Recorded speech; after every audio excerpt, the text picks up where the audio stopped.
अब न करब हम काजरा, लोगवा बोलावे लागी पाजरा। चढ़ली जवनिया के चलते भइल बजरिया में झगड़ा।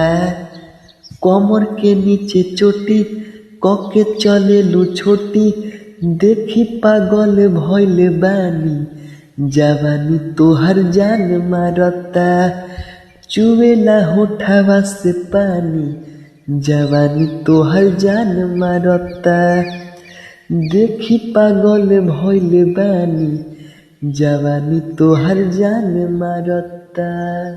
सो हेलो गाइस, आप लोग कैसे हैं? उम्मीद करता हूँ गाइस कि आप लोग अच्छे होंगे। गाइस मेरा सॉन्ग कैसा लगा? उम्मीद करता हूँ गाइस कि अच्छा लगा होगा। गाइस अगर अच्छा लगा है तो प्लीज़ मेरे चैनल को सब्सक्राइब कर दीजिए और बेल आइकन घंटी को दबा दीजिए, ताकि हमारे हर एक वीडियो नोटिफिकेशन आप तक जल्द पहुँचे। तो फिर मिलेंगे अगले वीडियो के साथ, तब तक के लिए बाय।